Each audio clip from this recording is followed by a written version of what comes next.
permohonan pendaftaran racun makhluk perosak. Yang pertama, untuk mengimport atau mengeluarkan racun makhluk perosak, pemohon perlu memohon kepada lembaga racun perosak terlebih dahulu. Yang kedua, ia tertakluk kepada subsection 4 di mana pemohon hendaklah mengemukakan permohonannya kepada lembaga. Yang perlu dia kemukakan adalah pernyataan tentang nama umum racun makhluk perosak, nama dagang, nama kimia dan juga nama setiap bahan aktifnya. Seterusnya, nama dan kepekatan setiap bahan dalam racun itu, maklumat toksikologi mengenai setiap ramuan racun perosak secara terperinci, semua bahan campuran, arahan dan keberkesanan racun perosak perlu diletakkan pada label. Seterusnya, pernyataan sampel dan bungkusan racun yang dicadangkan, dan laporan tentang keberkesanan dan keselamatan racun perosak. Seterusnya, pernyataan mengenai kaedah menganalisis racun perosak dan sumber maklumat lain yang menjadi asas kepada pernyataan tersebut. Seterusnya, pernyataan mengenai kaedah penentuan sisa racun perosak pada tanaman atau di mana ia bertujuan untuk digunakan, dan alamat tempat perniagaan pemohon dan tempat di mana pemohon berhasrat untuk menyimpan racun perosak. Seterusnya, jika dia adalah pengeluar, alamat dan nama kilang, bangunan dan juga premis di mana pemohon berhasrat untuk membuat racun perosak dan proses pembuatan racun itu dilakukan juga perlu dikemukakan kepada lembaga. Yang akhir sekali, jumlah sampel racun makhluk perosak yang ingin didaftarkan seperti yang telah ditetapkan. Yang ketiga, lembaga boleh menghendaki pemohon untuk mengemukakan kepadanya apa-apa maklumat tentang racun makhluk perosak yang difokuskan dalam subsection 2. Seterusnya, untuk meminda atau mengubah suai perkara yang dinyatakan dan supaya pemohon mematuhi kaedah-kaedah dan juga undang-undang yang berkaitan dengan racun makhluk perosak. Yang keempat, dalam hal-hal tertentu, lembaga boleh mengetepikan mana-mana kehendak subsection 2 atau menerima dan bertindak atas satu permohonan yang tidak memenuhi syarat. Yang kelima, setiap permohonan yang dibuat kepada lembaga di bawah subsection 1 hendaklah disertakan dengan yuran permohonan yang telah ditetapkan. Pendaftaran dan penolakan untuk mendaftar. Yang pertama, setelah permohonan dibuat di bawah Seksyen 7 dan kehendak lembaga boleh menganggap suatu penyiasatan yang wajar ke atas pendaftaran terdahulu, pernyataan racun-racun perosak dan permohonan perhubungan antara lembaga jika berpuas hati dengan keputusan yang dibuat. A. Mengemukakan permohonan yang benar ke dalam semua butir-butir bahan yang sedia ada. B. Perkara yang dicadangkan dimasukkan ke dalam label racun perosak dan mematuhi peraturan yang ditetapkan berkaitan dengan perlebalan dan pembungkusan. C. Racun perosak mesti dikendalikan mengikut arahan yang terkandung di dalam labelnya, iaitu selamat digunakan untuk haiwan dan manusia, dan jika tidak selamat kepada manusia, penggunaan racun akan dikurangkan oleh keperluan dan kelebihan menggunakan racun perosak. Yang kedua, jika lembaga tidak berpuas hati dengan apa-apa perkara yang dinyatakan di dalam subsection 1, racun perosak ni tidak boleh didaftarkan. Yang ketiga, sekiranya sertifikasi standard telah diisytiharkan di bawah subsection 28, piwaian dan penyelidikan industri Akta Institut Malaysia 1975 Akta 157. A. perlu merumuskan berkaitan label dan pakej racun perosak. B. Lembaga hendaklah menambah perkara yang ada pada keperluan racun. C. Lembaga hendaklah menjadi faktor dalam mengambil kira keperluan standard racun perosak. D. Untuk maksud subsection 1, lembaga harus mengeluarkan garis panduan mengenai pengelasan racun perosak. Tempoh pendaftaran. Yang pertama, tempoh pendaftaran racun perosak adalah 5 tahun, tetapi racun perosak itu boleh diperbaharui di akhir setiap tempoh 5 tahun. Yang kedua, sesuatu permohonan untuk mendaftar semula racun perosak hendaklah dibuat dan diuruskan dengan cara yang sama seperti permohonan di bawah Seksyen 7.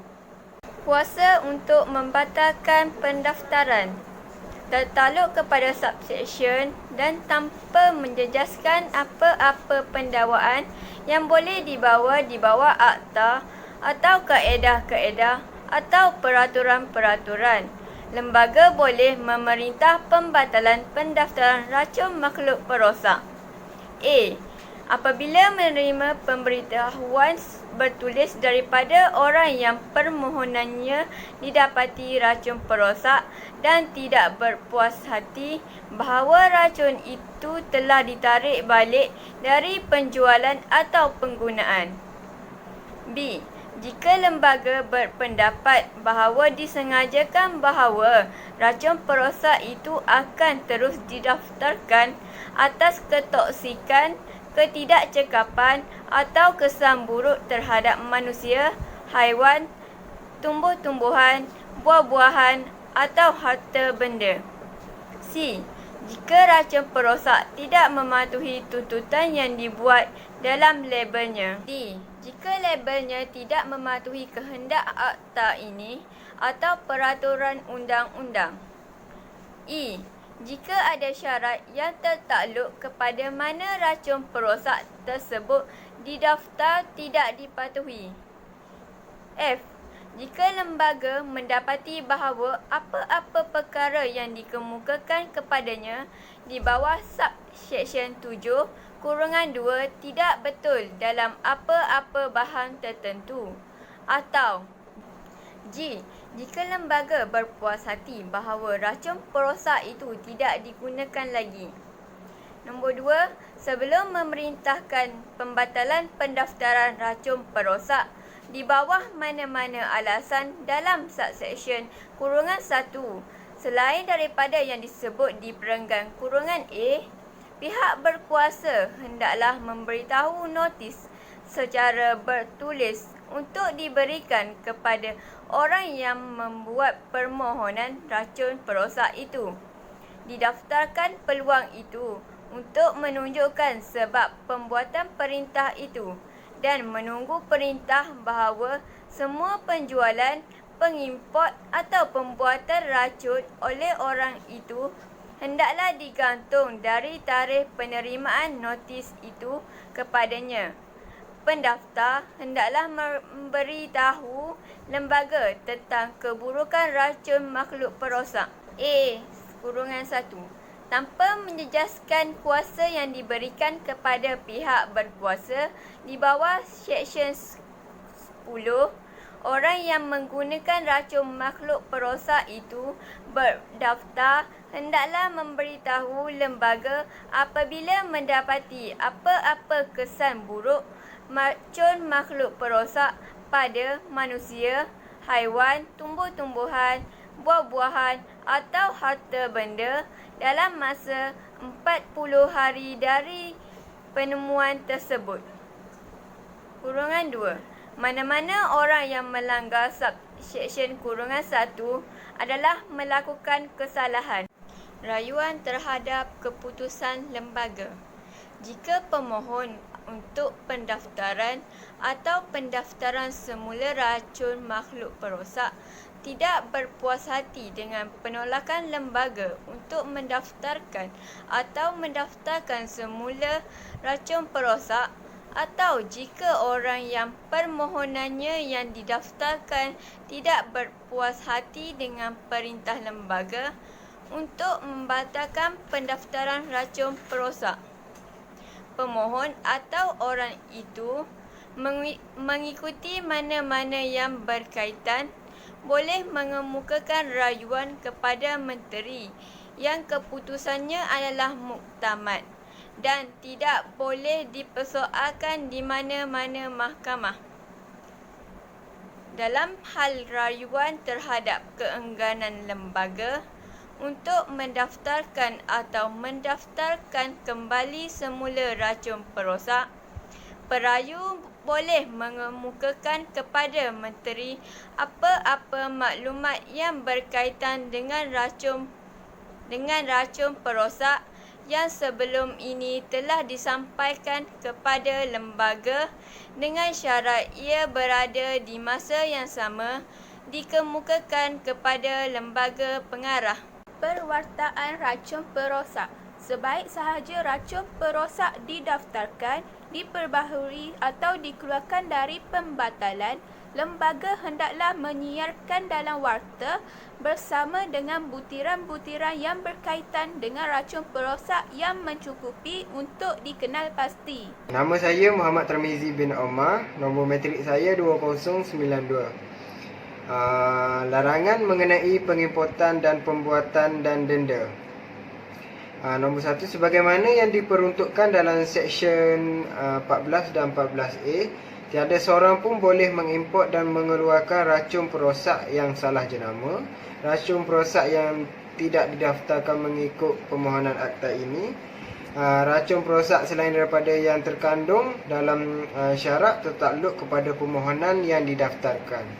Nombor 2, tertakluk kepada subsection kurungan 3, seseorang yang melanggar subsection kurungan 1 yang melakukan kesalahan atas sabitan pertama boleh dipenjara selama 5 tahun atau denda dengan RM10,000 dan atas sabitan kedua boleh dipenjara selama 10 tahun atau denda sebanyak RM100,000 atau kedua-duanya sekali. Seterusnya, pengimportan racun perosak untuk tujuan pendidikan atau penyelidikan.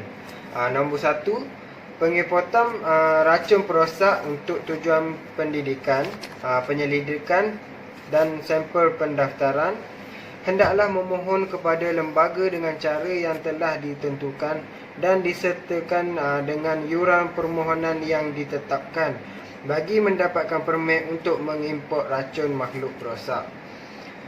Nombor 2, setelah menerima permohonan di bawah subsection kurungan 1, jika berpuas hati bahawa racun perosak yang ingin diimport hanya untuk tujuan pendidikan atau penyelidikan atau sebagai sampel pendaftaran atau standard analisis, lembaga boleh diberikan izin kepada permohonan dalam bentuk yang ditetapkan tertakluk kepada syarat-syarat yang difikirkan wajar oleh lembaga, termasuk juga syarat-syarat pelupusan lebihan racun perosak yang tidak digunakan. Seterusnya, nombor 3, sekiranya permohonan permit di bawah seksyen ini tidak berpuas hati dengan penolakan lembaga untuk memberikan permit kepadanya, dia dapat mengajukan rayuan kepada menteri yang keputusannya adalah muktamad dan tidak akan diajukan pertanyaan di mana-mana mahkamah pun. Seterusnya, nombor 4, permit yang dikeluarkan di bawah seksyen ini hendaklah memberi kuasa pengimportan satu atau lebih racun perosak dalam tempoh yang tertentu. Nombor 5, orang yang kepadanya permit yang dikeluarkan di bawah seksyen ini boleh mengimport racun perosak atau menamakan racun perosak yang didaftarkan di bawah akta ini tertakluk kepada syarat-syaratnya. Walaupun larangan dalam seksyen kurungan 13 terhadap pengimportan racun perosak yang salah jenama atau tidak pun berdaftar.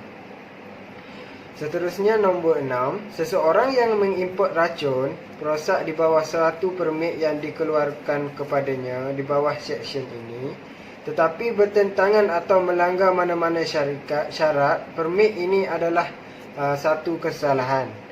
Seterusnya nombor 7. Seseorang yang menggunakan atau membuang racun perosak itu selain untuk tujuan pendidikan, penyelidikan atau sebagai sampel pendaftaran serta standard analisis adalah melakukan suatu kesalahan yang mungkin akan dikenakan hukuman penjara selama 3 tahun atau denda RM50,000.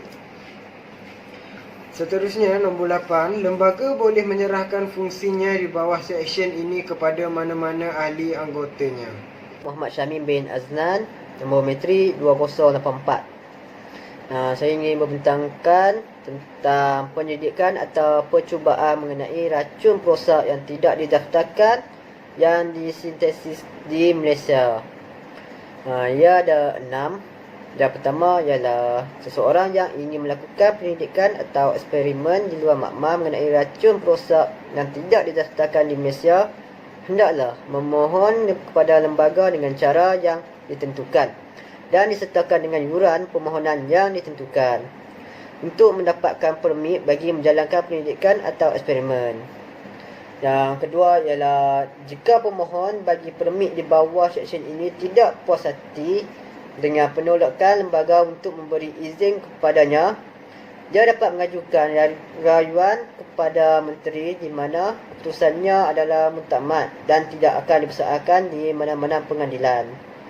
Yang ketiga, orang yang permitnya dikeluarkan di bawah seksyen ini boleh melakukan penyelidikan atau eksperimen mengenai racun perosak yang disebut dalam permit dengan syarat-syaratnya. Walaupun racun perosak tersebut tidak didaftarkan di bawah akta ini dan pada saat ini, walaupun terlepas daripada larangan dalam Seksyen 53A terhadap pemilikan atau penggunaan racun perosak tidak didaftarkan.